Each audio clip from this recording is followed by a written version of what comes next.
You are now watching KG Channel. Hello and welcome back. Ito na po ang mga maiinit na balita. Nag-trending nga ngayon ang naging post ng isang batikang writer-director na si Ronaldo Carballo sa Facebook patungkol sa $500,000 na talent fee ni Mr. Ian Veneracion. Ito ang post ni Mr. Ronaldo Carballo. Ang mahal pala ni Ian Veneracion for a public appearance. Requested siya, kaya kinukuha siya ng Tarlac Festival to be held on last Sunday of January 2024. Sasakay siya sa float at ipaparada siya sa bayan ng Tarlac City. Kakaway-kaway lang siya, ni hindi siya kakanta. Sabi raw ng road manager ni Ian, 500K si Ian in 2 hours sa parade at pag lumagpas ng 2 hours, may 100,000 pesos additional per hour and so on. Pagkatapos ng post na ito ni Mr. Ronaldo Carballo ay nag-trending nga online at marami ang napareact sa talent fee ni Mr. Ian Veneracion. Isa na dito si Mr. OG Diaz at nag-post din si Mr. OG Diaz sa kanyang Facebook tungkol sa isyong ito. Ito ang post ni OG Diaz. Nakakaloka yung hindi mo lang kinaya yung presyo ni Ian Veneracion na 500K for 2 hours na parada.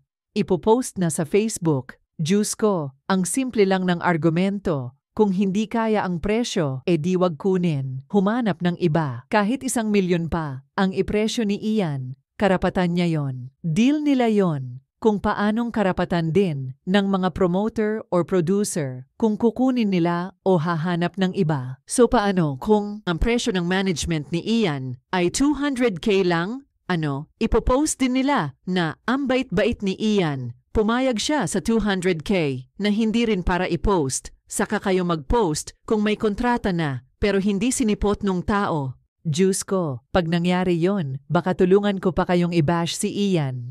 Imagine ninyo, hindi na nga natuloy, pinost pa at nasubject pa sa bashing ng todo si Ian.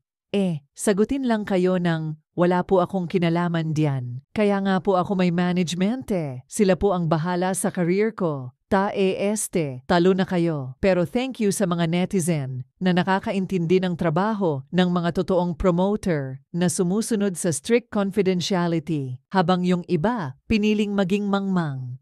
Hindi nga napigilan ni OG Diaz na maglabas ng opinyon tungkol sa issue ng talent fee ni Mr. Ian Veneracion. Samantala ay nag-post naman ulit ang writer-director ng isang proof na mahal nga ang talent fee ni Mr. Ian Veneracion at mayroon pang kasamang proof ng convo nila ng isang babae.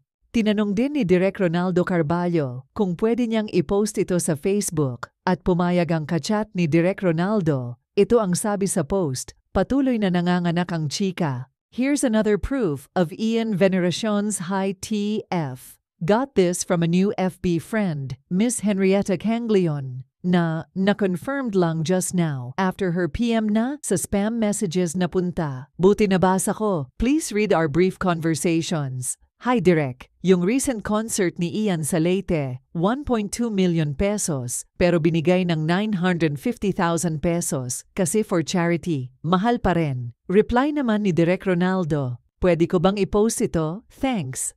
Sabi naman nung kachat ni Direk Ronaldo, okay lang Direk. Friend ko yung producer, kaya nalaman ko. Nag-ask ako magkano kasi pwede siya sa event namin, kaso mahal pala.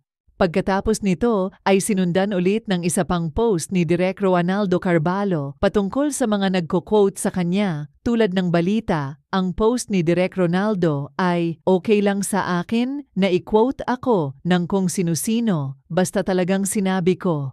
Kapag sinabi ko at isinulat ko, pinangangatawanan ko. Lalo't alam kong totoo ang kwento. Ang kampo ni Ian Veneracion ay tiyak na itinanggi ang claim na ginawa ni Ronaldo Carballo tungkol sa dapat na $250,000 talent fee ng aktor na nagsasabing ito ay exploring legal options laban sa manunulat direktor para sa online defamation. Sa isang pahayag na eksklusibong ipinadala sa Inquirer.net, binansagan ng pamunuan ni Veneracion na malisyoso ang post ni Carballo at gustong ipahiya sa publiko ang aktor. Mayroon din proof ang team ni Ian na nag-reach out sila sa direktor, ngunit blinak daw sila ng direktor sa Facebook at sinabi din ng team ni Ian na hindi sila nag-ask ng additional hourly charge ng talent fee ni Ian. Dahil dito, bukod sa online defamation, ay naging dahilan para tingnan ng team ni Ian Veneracion ang mga posibleng aksyong legal laban sa writer-direktor. Ano po ang masasabi nyo sa talakayang ito? Kung mayroon kayong payo, opinyon, saloobin o kuro-kuro, please leave a comment. At kung nagustuhan nyo naman ang video na ito, give me a thumbs up, hit the notification bell para updated kayo sa mga bagong videos, and don't forget to subscribe. Salamat po.